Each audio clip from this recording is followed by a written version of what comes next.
Hello listeners, this is Brian Brake from Breaking Down Security. Last week, Mr. Betcher and I took the SEC 542 class, which is the attack course that SANS gives for attacking web applications and doing penetration testing on web application. We learned a lot of good information about reconnaissance, mapping, exploiting findings that occur using tools like Samurai, WTF, and Burp.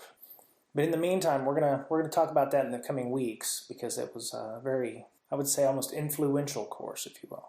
One of the interviews that we did during the SANS AppSec in Austin was the one you're about to hear. The gentleman's name is Frank Kim.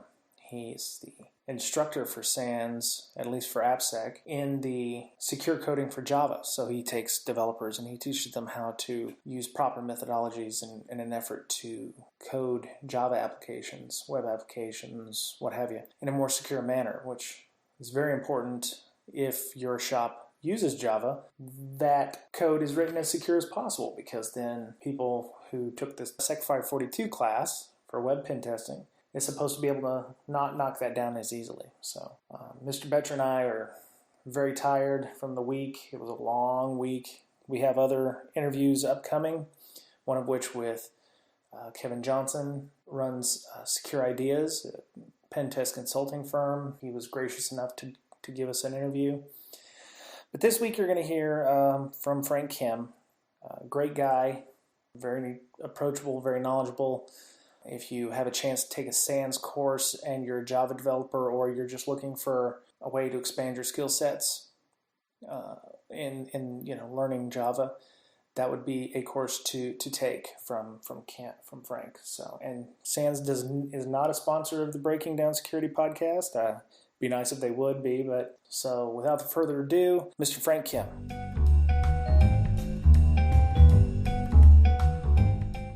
This is the Breaking Down Security podcast on location here in Austin, Texas at AppSec, SANS AppSec. And with me, of course, is Mr. Betcher. Hey. Yep. And we're interviewing Frank Kim today, who is, maybe you want to tell us a little bit about what you do with SANS and what you do for a living. Yeah, well, thanks, Brian. And Brian, thanks a lot for having me. I really appreciate it. I'm here with the SANS Institute. I'm the curriculum lead for application security. Also the author and an instructor for the SANS Dev 541 Secure Coding in Java course. So overall, in general, I guess you would say, I just try to help out SANS with their overall application software security curriculum and try to ideally give developers some information they need to help develop more secure applications. What's the biggest problem you see what's the most striking thing you see when looking at code and dealing with security? Mm-hmm. What do they do the most that's just like, wow? I think the most striking thing is, it's not so much what the developers are or aren't doing. It's just what the organizations are choosing to do. There's a big focus to big pressure to get out functionality faster, to meet the business requirements, meet business demands, of course. And then we correlate that with, on the security side, there's just so many threats that large organizations in general have to deal with. And it's not just at the software, at the application layer. There's different threats that are targeting the network, the infrastructure, some of their other operating environments. And so there's a big balance on both sides where they have to look at, well, where do I want to invest my limited resources? And certainly we do see that the applications are a big target, right? Of course, more and more sensitive functionality, sensitive data is being pushed to the application layer to be made available to employees, customers, business partners, and so on. And we see this in the news all the time, right? I mean, Starbucks mobile application, what was it just last week, was shown to be insecurely storing some data, insecurely storing some credentials.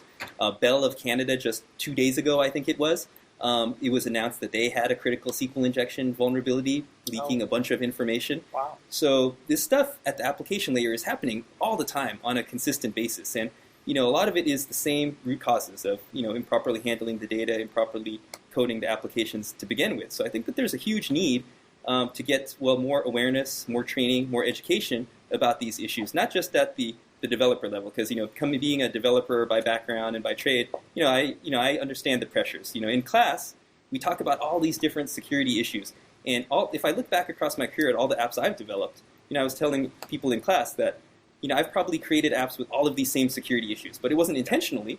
Right? There was just at the time there was other forces that were pushing us to go faster or pushing us in a certain direction, and we didn't know about those issues at the time.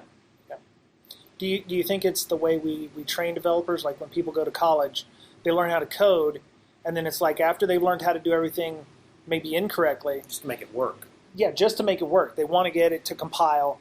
Then it's like they spend 2 months or 2 weeks going like, okay, you've learned how to do it wrong for 3 years. Now, do we need to maybe take that 2 months or 2 weeks that we take and learn how to do it securely, in quote fingers, and kind of move that back at the beginning and go, okay, we need to train people properly to begin with? Yeah, that's a really good point. And it's over the years there have been various efforts. Sands and Marianne Davidson, who's the CISO over at Oracle, she tried something a while back to try to get more universities to incorporate more software security training into their computer science curriculums and such. It's challenging, right? It's hard to move some of these organizations in that direction. But over years, I think we have made some progress. But the challenges still remain. Next week we're actually have a webcast we're publishing the second annual SANS Application Security Survey, and there's two things that are really highlighted out of that survey. One is that there has been noticeable growth and maturity in application security programs overall, but also the number one thing that the respondents cite as being the biggest challenge is the lack of application security skills. And so we definitely still see that.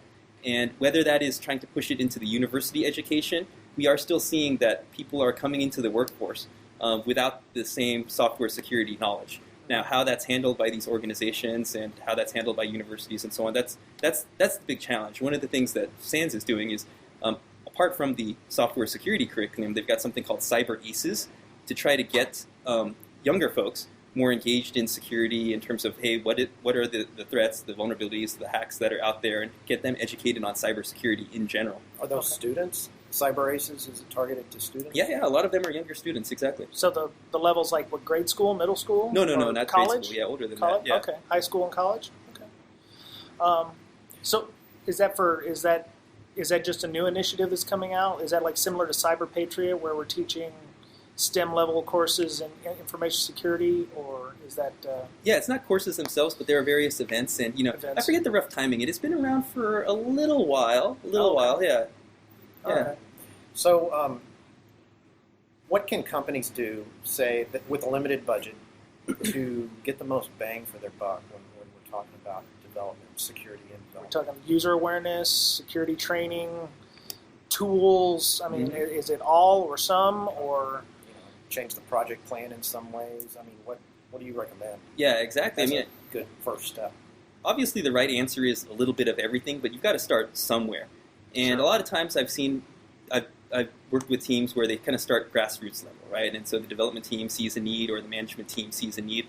But it's kind of the same old story that I think you guys are familiar with. You got to start from the bottom and you've got to start from the top down. And some of the most successful things that I've heard recently are when a new influential member joins the board or a new influential member joins the executive leadership team with a big focus on software security. And they say, look, these things are happening in the news. What are the chances that this could happen to us? Right? And when they ask those questions, they're definitely moving along in the right way. But to get specific on your question, certainly awareness is a huge component of this because IDC, they estimate that there's probably 18.5 million developers in the world churning out code. That's a lot of people. And the vast majority of those, I don't know what percent, but have not had any, as you said earlier, any education or any insight into secure software development practices. Sure. So just to start, especially with that huge pool of people, I think awareness is a big step forward. But of course, that should ideally lead to more rigorous processes, deeper knowledge about what they need to do in the code to prevent those issues. And it's not just all on the developers, right? There's a whole process, a whole SDLC that's overseen by management and the organization as a whole. How do you inject the right security activities at the appropriate parts of the SDLC? If we look at software development, I don't know, long time ago, decades, 30 plus years ago, QA back then wasn't even seen as an integral part of the development process. It was like people would just write an app, throw it over the wall to QA, and QA is going to handle it.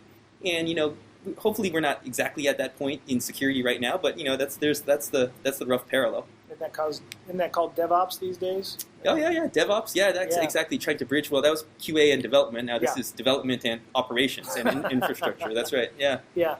So what happened was QA was either non-existent or kind of helter-skelter all over the place, and then QA started having standardized processes. Does SANS teach a standardized process for, other than the SDLC? Is it like, because when we do pen testing, we learn, reconnaissance mapping, there's specific organization there. Do you try to teach that with coders as well who come to these classes? Yeah, that's right. And so we cover, the core components of the secure SDLC. Mm-hmm. What that includes, basically, it's roughly mapping to any development process, whether that be waterfall or agile, and the lengths may be different, how much time you spend on each of these things depending on your methodology. Sure. But they all have requirements, design, development, testing, all the way to rolling out to production. Mm-hmm. And so you've got those same basic concepts across any secure SDLC framework that you might have, but it's what can you do at each of those phases of the life cycle. Yeah. Okay. What about input validation?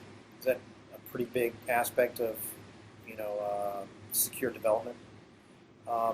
Why, if a company has some resources, can't they just put a WAF in front of their application and let the WAF handle it? How well do you think that would do for an organization? Sure, yeah. Ideally you want to have as many as much defense in depth as possible. A WAF certainly could help potentially in that area. The problem with the WAF, though, from my personal perspective, is that the WAF doesn't address the root cause of the issue, right? The ideal use case for the WAF, I think, is where you've got a vulnerability in your code, and it takes some time to code the fix, test the fix, roll it out to the test environment to regression test it, and then take some period of time to roll it out to production in your traditional larger organizations.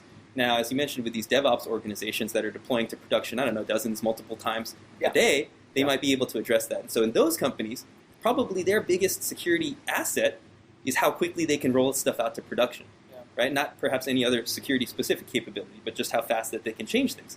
But in other slower-moving companies, a WAF ideally would help narrow down that window of time, right? But that shouldn't be the only thing that's put in place, right? Because you still want to address, in my opinion, the root cause.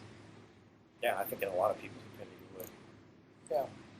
So, getting back to SANS now, SANS didn't start out as a security training. It's not strictly security training. You do development, obviously, but there was also network and additional stuff. I don't know of any developers at our organization that would know about SANS other than it's a security type of thing. Mm-hmm. How do you, convince management that it is worth it to have our developers come and take your classes from something other than a security point of view? Mm-hmm. So SANS is actually, if we look at the SANS Institute overall, it is actually just a training organization, mm-hmm. only an information security training and research organization. So whether it be through training or some of the other resources that are given out to the community, there's no consulting or it's just training entirely.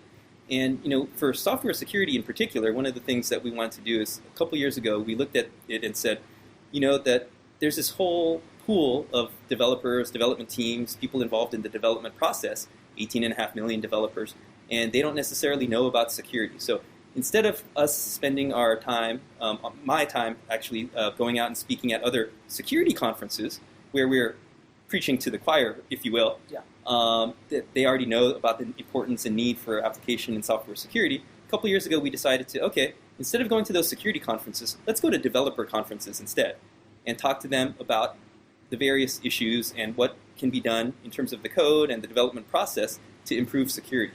So, over the last couple of years, we've been to places like Java 1, UberConf, the No Fluff Just Stuff series, a number of conferences in Europe, Devox, Jazoon, and so on, to try to reach some of these people, as you said, that maybe aren't as familiar with security itself. Yeah. Let's say you were hired as a consultant. What are some of the first things you would do or some of the steps you take in an organization to help harden that application that they're creating? Would you go after the developers first and try to show them how to develop securely, or would you go to management and go, okay, you don't have a culture of developing securely. You need to have management.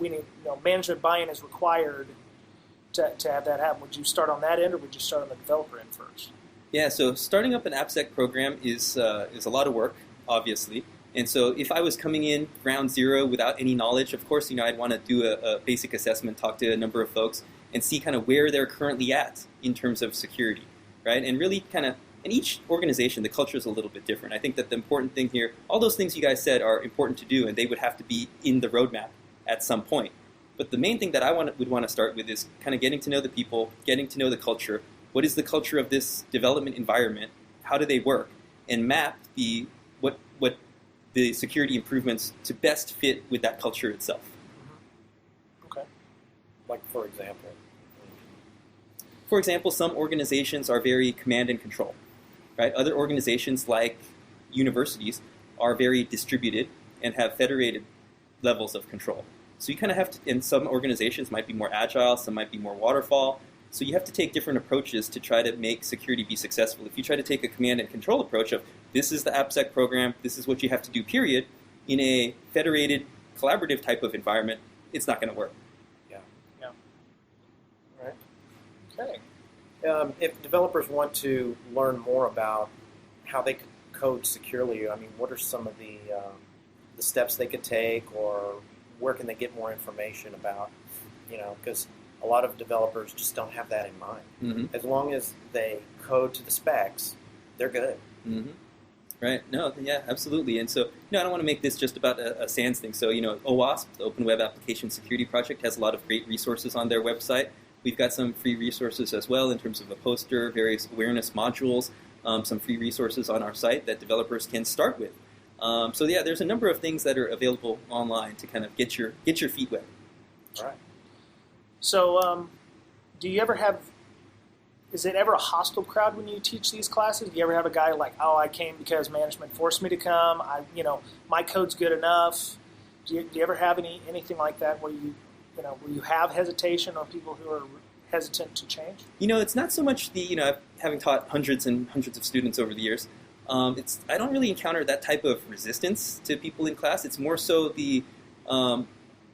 they come in and they say, oh, wow, I didn't know that these things were possible, or I didn't know that these things were issues that we had to worry about.